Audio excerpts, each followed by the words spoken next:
Welcome to the chopping block. As you know, I usually cut expensive designer bags without hesitation, but this one makes me really sad. This is the Lyon accent chair by Poly & Bark. We're going to deconstruct this chair, test the quality of the leather, see the performance on common staining agents, and I will provide my thoughts on the brand. Plus, I'll be throwing in some shopping tips for leather couches. Let's get into it. I was always curious, how strong are these buttons? Let's test. Well, okay, it's pretty strong.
Look at that.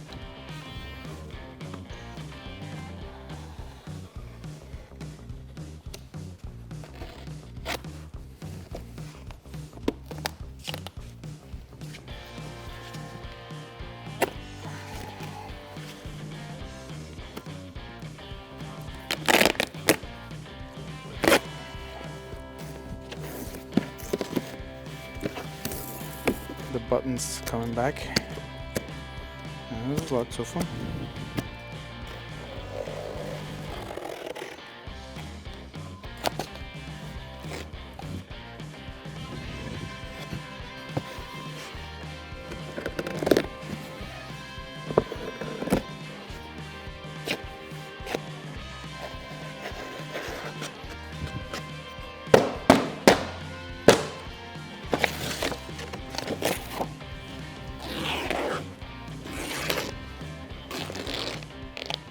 Let's talk about leather.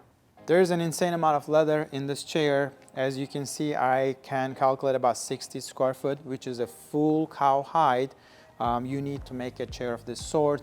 In my opinion, just the leather cost alone is around $250, $300 for a project like this. To give you a perspective, you need a full cow hide that is slightly bigger than this one to make a couch like this. When I was furnishing my new home a couple years ago, I struggled to find a decent leather couch for a fair price. Unfortunately, the market is flooded with misleading labels like leatherette, PU leather, bonded leather, genuine leather. And as we have discussed before, some of these labels describe completely synthetic alternatives, not even leather. And some of them describe the lowest grade of leather at best. So now you're thinking, how can I tell if this is good leather? First, if you can see the grain, the variations, and little imperfections, that's a good sign. Those are not defects, those are the hallmarks of natural, beautiful leather. So for this one, Poly & Bark described it as full grain, full aniline dyed Italian leather. So why does full grain matter? Because the grain is the strongest part of the leather, and if it's on there intact, that will hold the leather together for a longer period of time. Think of it like a house on a foundation. If the foundation is there and strong, it's gonna last a good while. Quick pro tip here, if you're shopping for a leather furniture, look for labels that says full grain or top grain for the highest quality of leather. At first glance, I can already see it's a minimally finished item because there's a lot of variations and imperfections on the leather grain. Let's apply some acetone to confirm that. Application of the acetone will enable us to remove the finish on top, so we can get a better glimpse of the leather grain underneath it. and how much finish was applied in terms of correcting the grain imperfections. So after applying acetone, we revealed the grain underneath, and as far as I can tell, there is a little bit of buffing on the grain. For the effect side of this finish, it's not a buffing for correction. So in my opinion, it is a top grain leather, but I've seen this in the industry, and I think it's totally fine. People label some leathers with full grain label when the buffing is not for correction purposes, but more of the finishing effect. And I think that's what they're doing here. What are the pros and cons of minimal leather finishes? Pros of the minimal finish are the visible leather grain makes each and every piece unique. No two are identical. You get to enjoy the natural imperfections and beauty of leather grain. And this is the leather type that everybody talks about that gets better with age, builds a character, what we call patina, as you use and interact with this leather. And there are some cons of minimal finishes, which means leather is less protected. It will be open to interacting with the elements, so it will scratch easily and it will get dirty if you expose some other elements on it. I have one little recommendation to Polyambark about the leather. Since I first got my couches 3 years ago, I felt the same super little oil smell in the couches. It's almost neutral, but I can detect it. It's probably one of the, or more than one of the oils or waxes they use in this recipe. I think it can be improved either by replacing with a more neutral smelling oil, or maybe a little bit more leather smelly product to improve this super minor smell issue.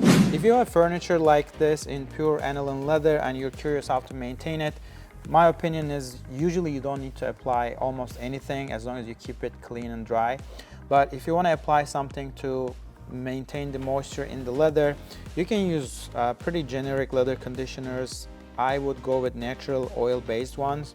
Polyambark sent me this with the couch. It's otter wax made by another company. What you need to do is apply a little bit of it on a cloth and then apply it on the surface of your leather. Distribute it evenly. You make sure you do a good job of evening it out on your leather surface, and make sure you wipe off the excess after you apply it completely. You can use a brush as well if you have one to work that oil in, and you just let it dry naturally. It may get darkened initially when you apply it, it's natural, and as it gets dry, probably will go back to the original color of it. It will keep the oils inside the leather, probably lengthens the life a little bit more. If you're trying a product that's not sent by the manufacturer, I would always apply it in an inconspicuous place first to see there's no unexpected impact before you go all over your furniture.